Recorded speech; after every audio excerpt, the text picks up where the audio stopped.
하나님의 놀라운 은혜와 축복이 넘치기를 주님의 이름으로 축원합니다. 우리 앞, 뒤, 좌우에 있는 분들 따뜻한 사랑의 마음으로 인사를 나눕니다. 주님의 이름으로 사랑하고 축복합니다.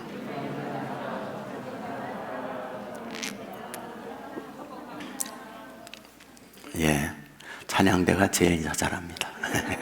감사합니다. 몇 해 전에 매스컴에 크게 화제가 됐던 사건 하나가 있습니다.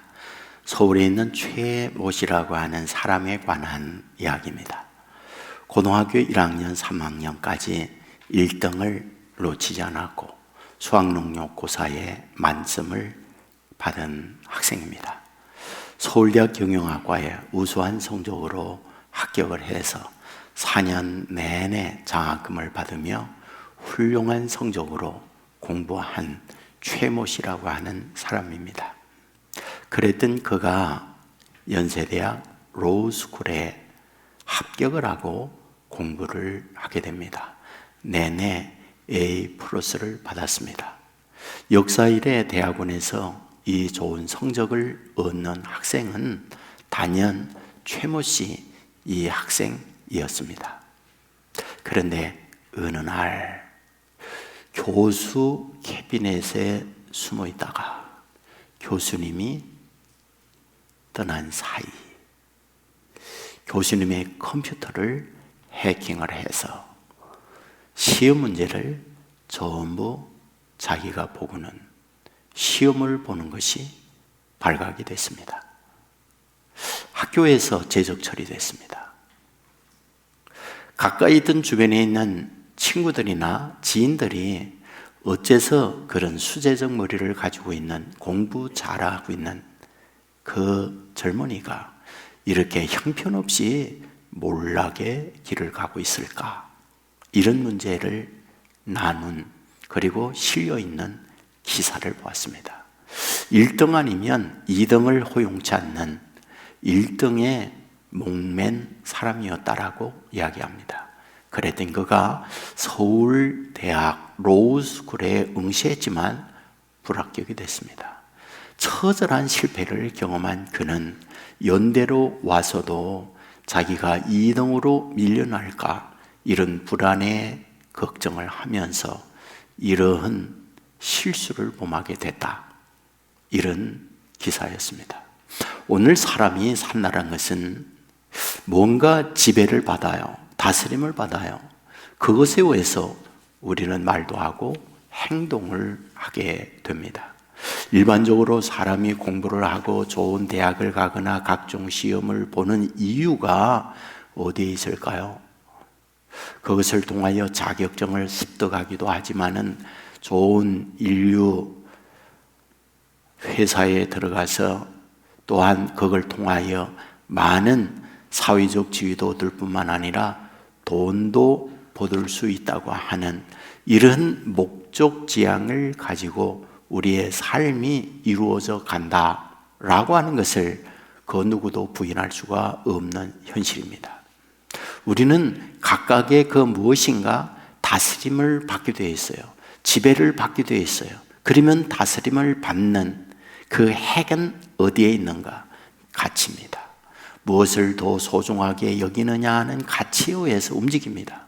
돈을 귀하게 여기는 사람, 권력을 귀하게 여기는 사람, 또는 사랑이나 겸손이나 이런 것을 귀하게 여기는 각각의 가치에 의해서 자기의 언어적 표현이라든지 어떤 삶의 행동, 선택 이런 등등이 이루어진다고 하는 것을 우리는 부인할 수가 없습니다.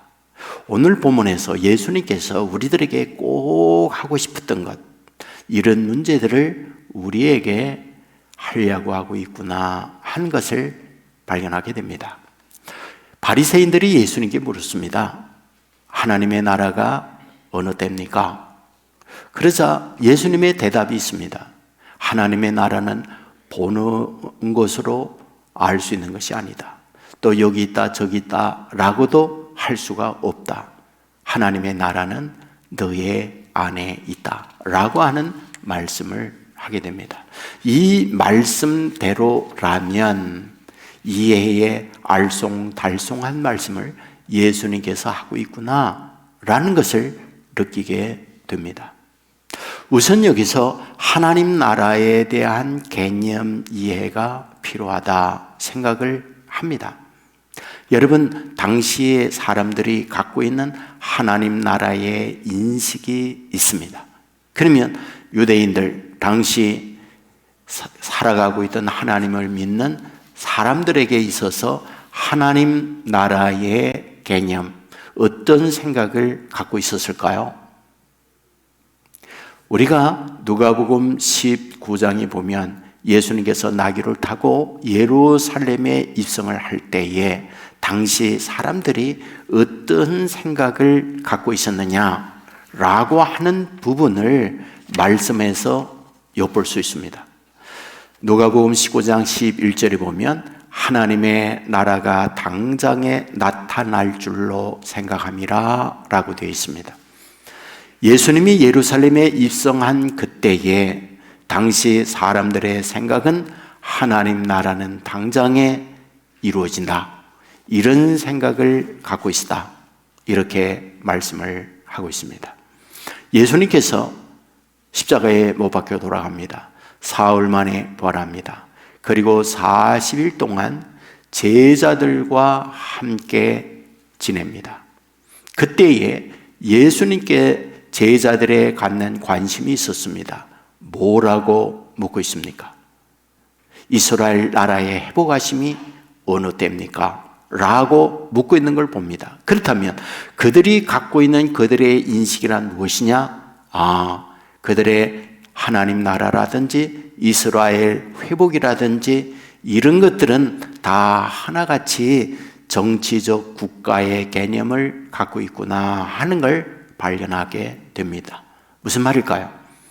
대한민국이 있습니다. 미국이 있습니다. 러시아가 있습니다. 등등 국가의 칭호가 있는 것처럼 하나님 나라라고 하는 어떤 공간 안에서의 통치적 개념을 갖고 있는 것, 그것이 당시 그들의 인식이었다라는 사실입니다. 왜 그들은 하나님 나라에 대하여 이런 생각을 갖고 있을까요? 그것은 당시 그들의 문화적, 당시 시대적 배경을 이해해야 된다라고 보는 거죠. 당시 이스라엘, 유다라고 하는 나라는 망했습니다. 어디에 의해서? 물론 바빌론에 의해서 망하기도 하고 포로 귀환 이후에는 로마에 의해서 망하게 됩니다. 예수님께서 지금 말씀하고 있을 당시는 로마의 지배를 받고 있는 상황이었다, 이런 말이죠. 여러분, 로마의 지배받고 있다 무슨 뜻이에요? 자유가 박탈되었다 무슨 뜻이에요? 주권이 상실됐다 무슨 뜻이에요? 자기의 주권, 자기의 재산, 자기의 자유, 이 모든 것들이 노예화돼서 로마의 지배받고 있는 처절한 상황에 놓여 있는 것, 이것이 바로 예수님께서 살고 있을 때 유대인들이 갖고 있는 그들의 상황이었다. 그러므로 그들의 소원이 있어요. 우리의 소원이 통일이라면 그들의 소원이 있는 것은 로마의 지배 아래서 해방되는 것, 그들의 꿈이었던 거죠. 그러므로 예수님께서 오셔서 놀라운 능력의 역사를 행하십니다. 귀신도 쫓아내고 풍랑이는 바다도 잔잔하게 하고 병든 자 치유하고 죽은 자도 살리고, 그야말로 성경에서 말했던 메시아가 이분이라고 하는 것을 당시 사람들은 믿었고 인정했습니다. 그러므로 이 메시아가 와서 우리들에게 해줄 것, 그것은 로마의 식민지 하에서 우리를 해방시켜 주는 거다.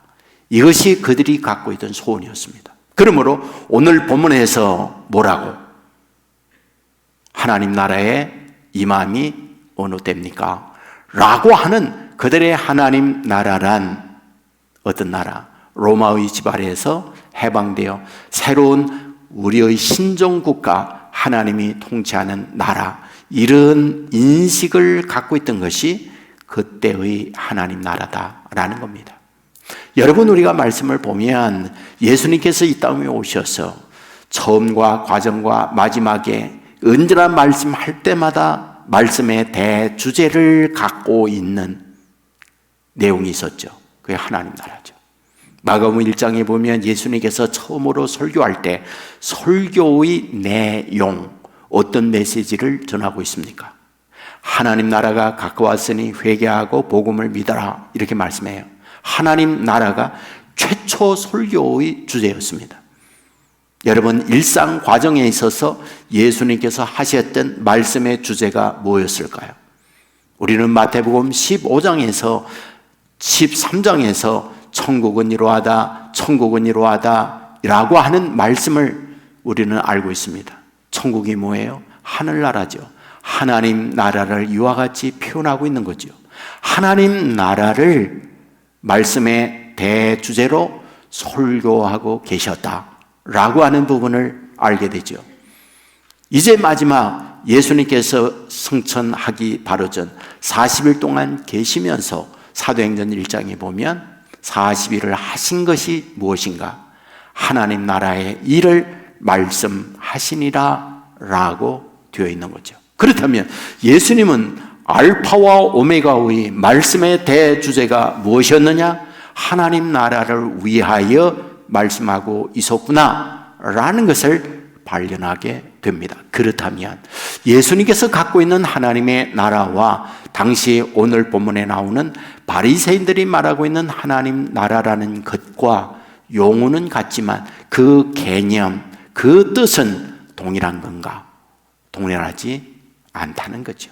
그렇다면 예수님께서 갖고 있는 이 하나님 나라에 대한 개념이라고 하는 것은 어떤 것일까라는 부분이죠.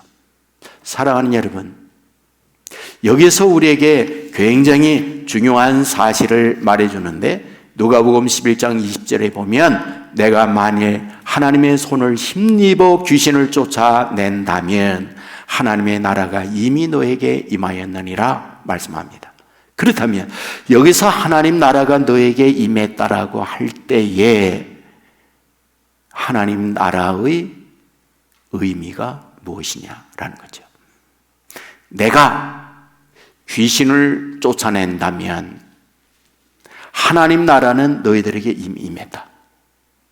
그렇다면 여기서 말하고 있는 하나님의 나라는 무엇입니까? 통치라는 얘기를 하고 있는 거죠. 다스림이라는 얘기를 하고 있는 거죠. 나라에는 통치의 개념이 있어요. 그런데 우리 예수님이 하나님 나라를 말할 때 하나님의 통치란 어떤 것이었는가? 풍랑이는 바다를 잔잔케 할 때 통치의 역사가 일어나는 거죠.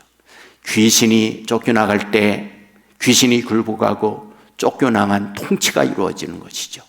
질병이 치유되고 질병이 나간다 할 때 질병이 예수님 안에 다스림을 받는다라는 걸 말하고 있는 거죠.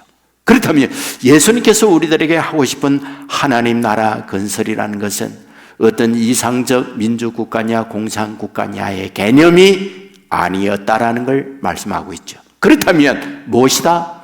하나님의 통치를 통하여 우리들에게 축복된 삶을 살게 하고자 하는 것, 그것이 바로 예수님께서 말씀하고자 하는 통치의 의미, 하나님 나라의 개념이었다라는 것을 말씀은 우리에게 가르쳐 주고 있는 거죠. 여러분, 통치는 매우 중요해요. 왜? 통치에 의해서 우리의 삶의 모든 게 결정나기 때문에 그렇습니다.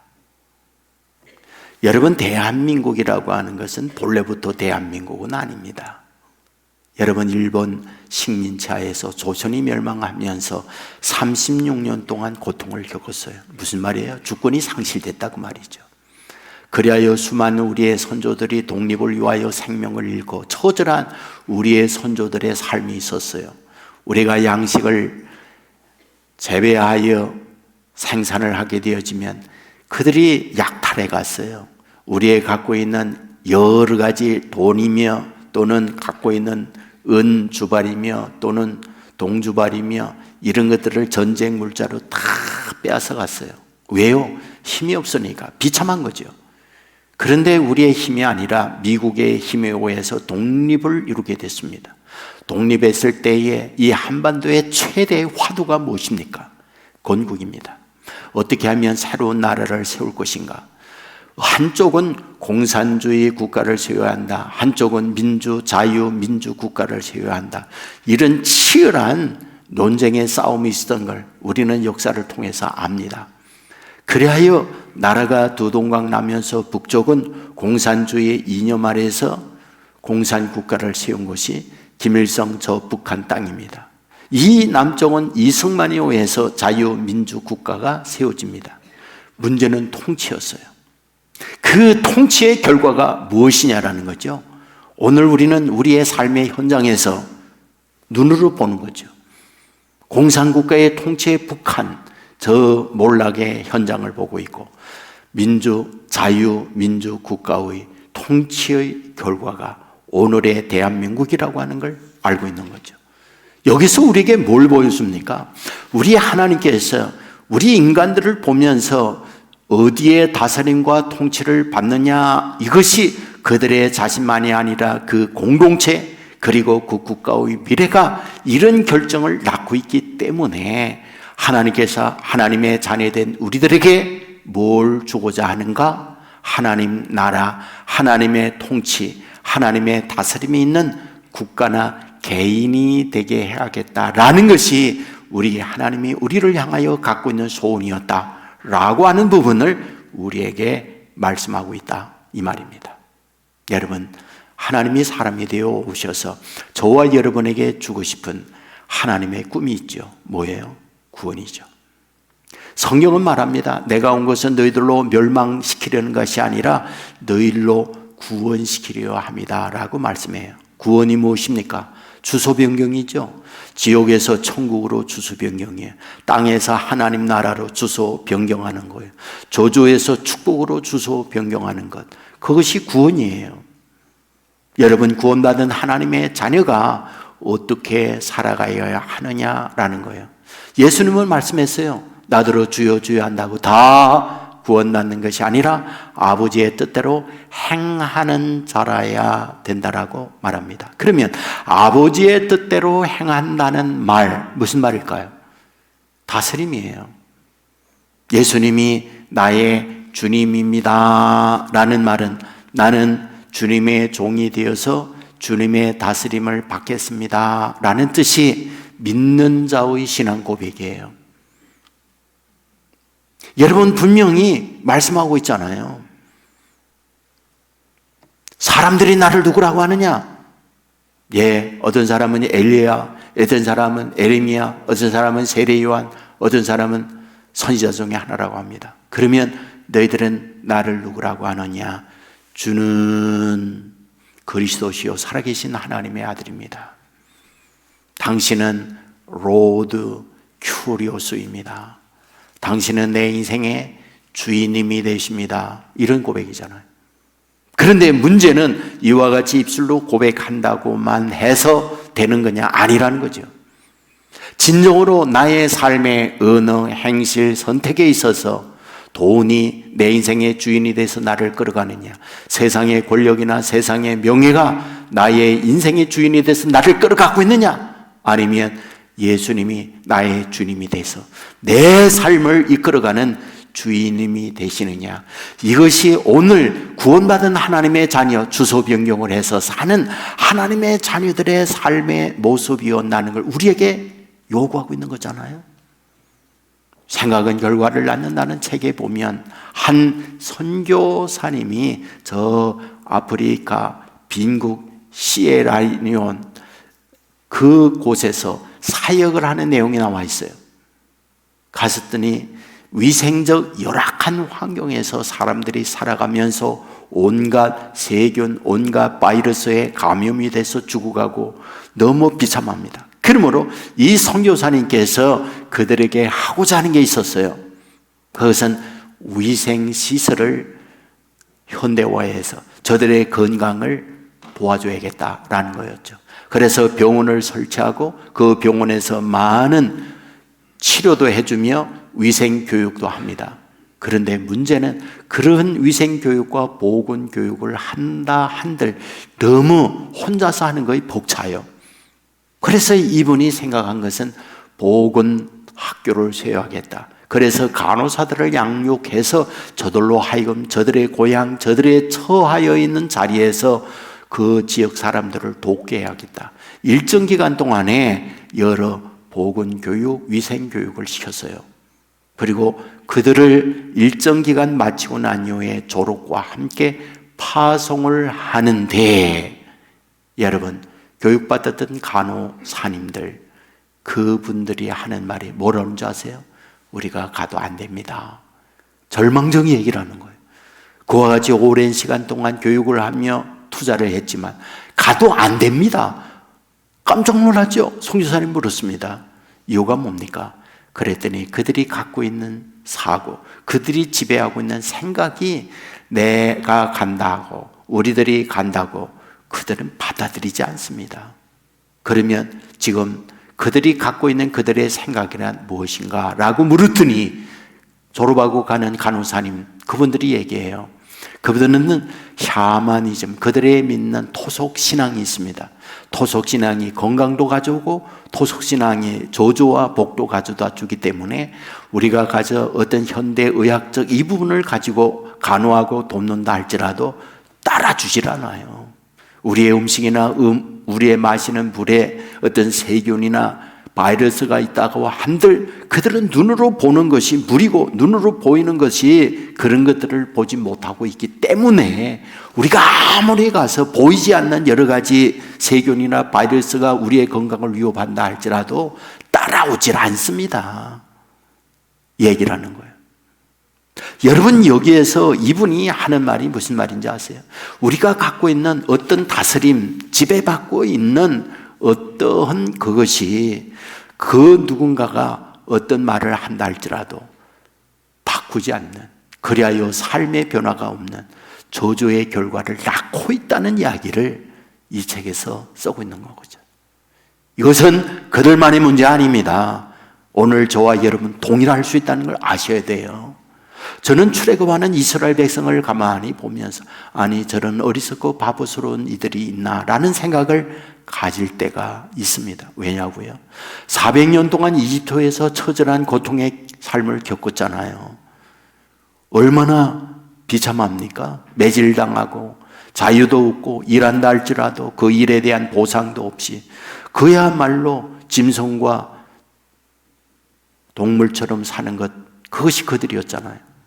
그들이 불쌍히 여겨서 하나님께서 10가지 재앙을 내리고 바로로 손들게 하고 출애굽시키잖아요. 할렐루야 아닌가요? 감사가 아닌가요? 그런데 홍해가 막히자 그들의 반응이 뭡니까? 매장지가 없어 우리를 끌어내어 여기서 죽게 하느냐 달려들죠. 하나님께서 그들을 홍해를 갈라 건너게 만들어 줘요. 여러분, 홍해 건너고 난 이후에 그 다음에 그들에게 다가온 게 뭐예요? 3일 길을 갔지만 마실 물이 없었잖아요. 오아시스 만났어요. 오아시스가 어떤 오아시스? 마라였죠. 마라가 무슨 뜻이에요? 쓴 물, 독약이 있는 물, 마실 수 없는 물을 만났다 그랬죠. 그때 그들의 반응이 무엇입니까? 원망이잖아요.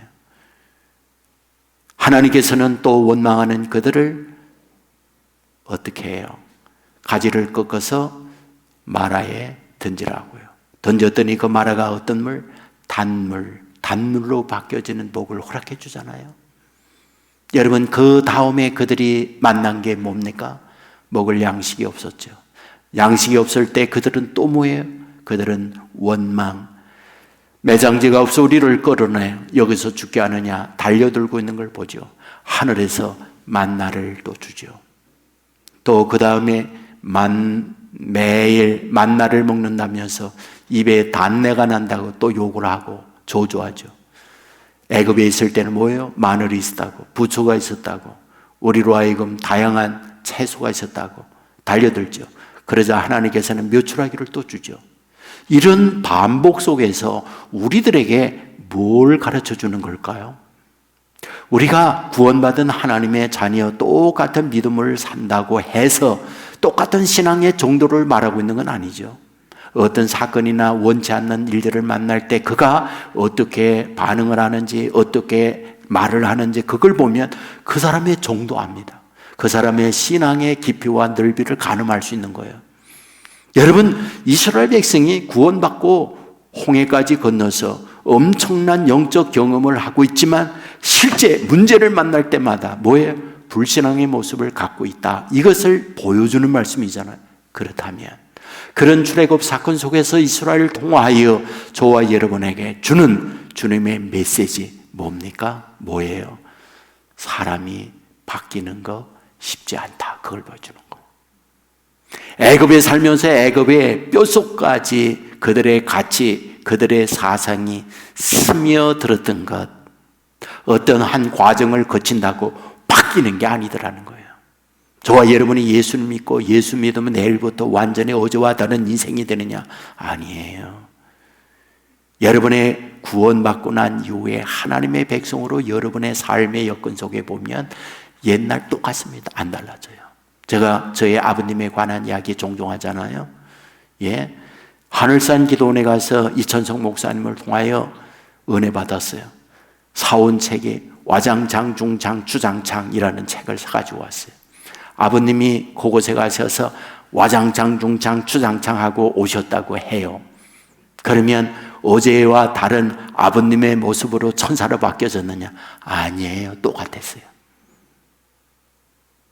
다만 어제의 다스렸던 내 어떤 사상이 조금씩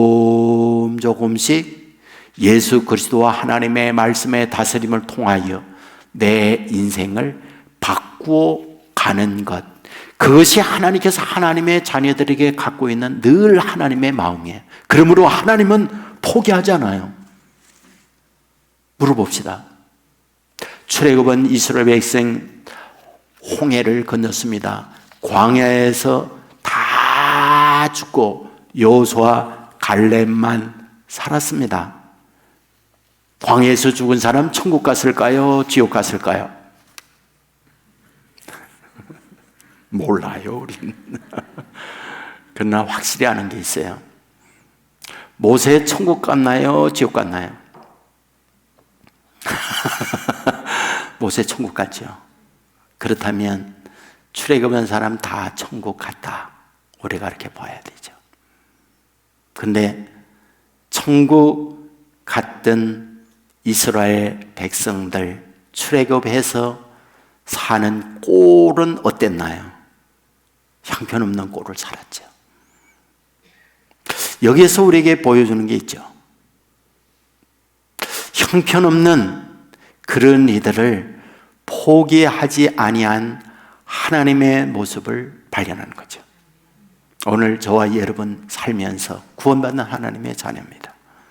여러분에는 여러분의 가정에 목사님도 있고 장로님도 있고 권사님들도 있고, 여러분 목사, 권사, 장로, 교회 여러 가지 직분을 가지고 있으면 신앙의 깊이가 있고 참 괜찮은 믿음의 사람이다 라고 하는 그 어떤 직분으로다가 표현이 되잖아요. 그러나 실제 여러분의 가정에서 지낼 때에 정말 목사, 장로, 권사로서의 존경받는 믿음을 갖고 있는 여러분의 가까운 부모님이나 형제들이 있을 수도 있지만 그렇지 못한 분들도 있잖아요. 그리하여 여러분의 가정에 상처 주는 여러분의 자녀들도 있을 수 있잖아요. 그럼에도 불구하고 하나님은 어떠하다고요? 포기하지 않는다는 거예요. 기다려준다는 거예요. 그래도 품어준다는 거예요. 그리고 끝내 어떻게 하기를, 하나님의 통치 다스림을 통하여 성숙한 하나님의 사람으로 그 다스림의 아름다운 결과를 얻게 하고자 하는 것, 그것이 하나님께서 저와 여러분을 향하여 갖고 있는 하나님의 마음이다. 믿으시기를 주의 이름으로 축원합니다. 우리가 로마서 14장 17절에 보면 이런 말씀이 있어요. 하나님의 나라는 먹는 것과 마시는 것이 아니요 오직 성령 안에서 의와 평강과 희락이라 말씀했어요. 하나님의 나라가 어떤 것이요? 먹는 것 마시는 것이 아니다. 먹는 것 마시는 것 뭐예요? 경제. 먹는 것 마시는 것 경제예요. 경제란 무엇입니까? 치열한 생존 경쟁이다 그 말이에요.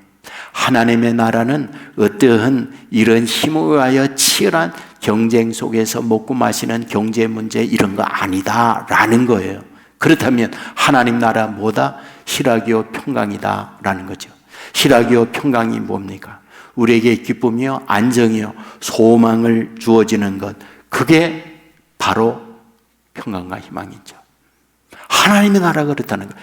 언제 그 하나님 나라가 이루어지느냐? 예수 그리스도의 통치로 말미암아 그것이 우리에게 주어진다라는 걸 말씀하고 있는 거죠. 저는 이 시간에 참여하고 있는 저와 여러분이 주님의 다스림을 받게 되어지면 먹고 마시는 치열한 경쟁이 있어요. 그런 치열한 경쟁 속에서라도 우리에게 말씀하는 것, 평강과 희락이 주어진다. 믿으시기를 주의 이름으로 축원합니다. 늘 여러분에게 말씀드리지만은 우리 예수 믿는다는 건요, 상상할 수 없는 축복이에요. 왜 그러냐고요? 세상의 모든 권력, 세상의 모든 주인은 사람들을 이용하고 지배해서 자기가 높아지고 자기가 대우받고 자기가 이익을 창출하는 것이 세상 통치의 모델적 부모가 되게 하옵소서. 모든 통치는 예수님 그렇잖아요. 여러분, 수장이 되거나 높은 자리에 올라가서 하는 게 뭡니까? 하나같이 자기 대우받는 거예요. 하나같이 자기 높아지는 거예요. 그런데 하나님이신 예수님이 오셔서 우리를 통치하고 다스리는데 어떤 모습으로 통치하고 다스립니까? 권력을 가지고 완력한 힘을 가지고 우리를 지배하고 우리를 이용해서 돈을 얻는다든지 자신이 높아진다든지 자신이 편해지는 그런 것들을 얻어내는 우리 예수님인가요? 전혀 반대잖아요. 성경은 뭐라고 그래요?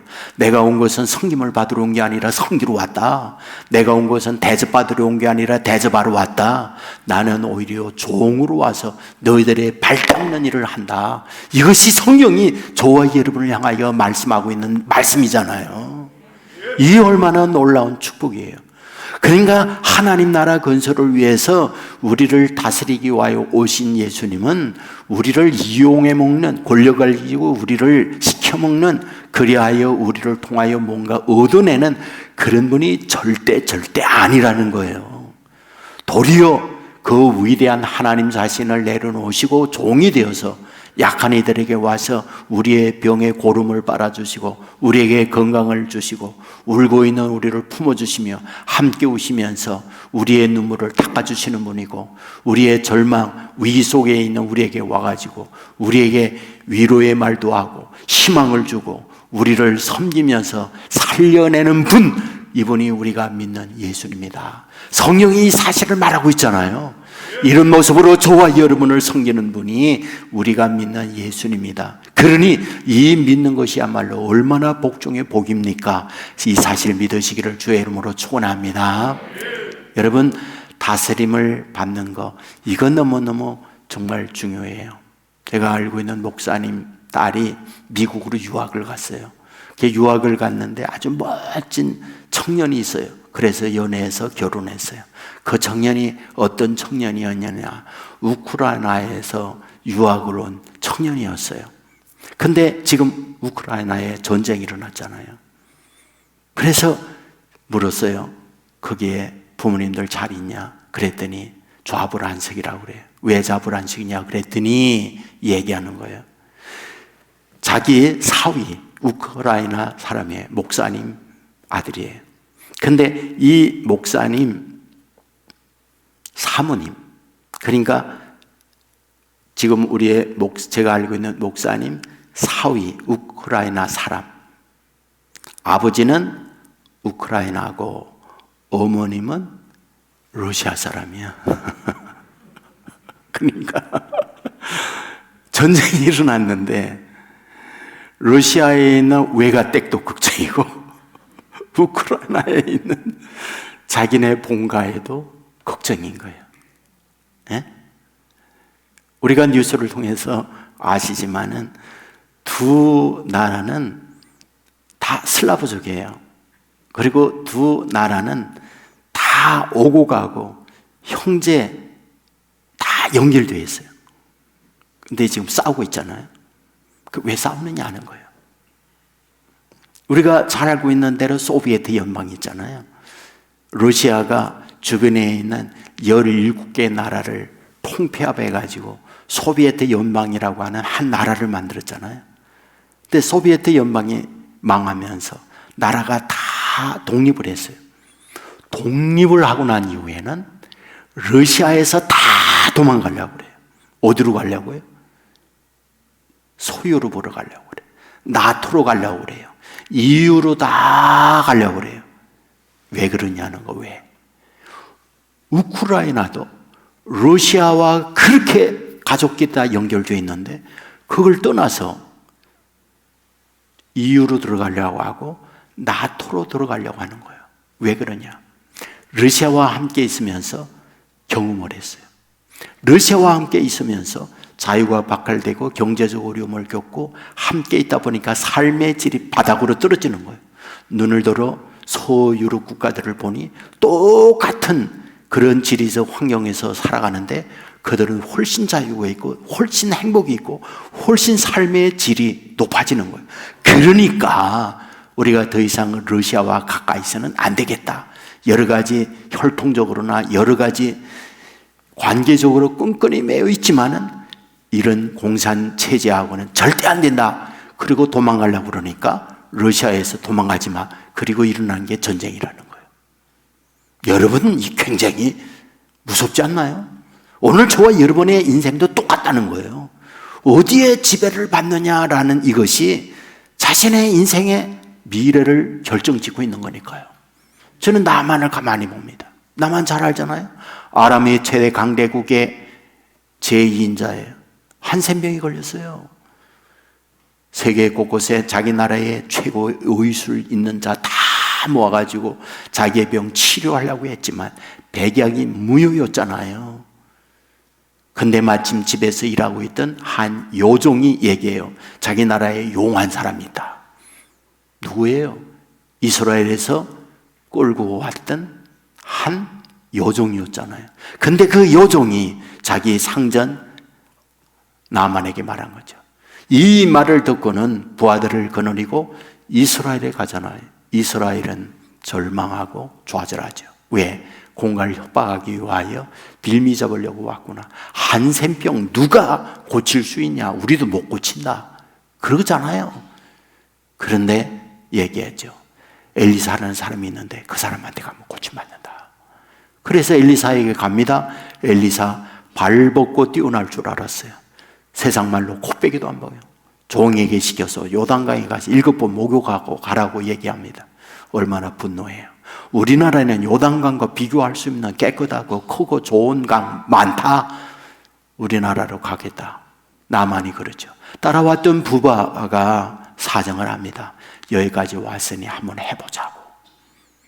못 이긴 척하고 그 말을 받아들이고 요단강에 한 번, 두 번 들어갔다 나왔더니 피부가 꿋꿋해지고 흐르는 고름이 정지되어지고 이제 한 번 들어갔다 나오면 깨끗하게 낫겠다. 이렇다 그 말일까요?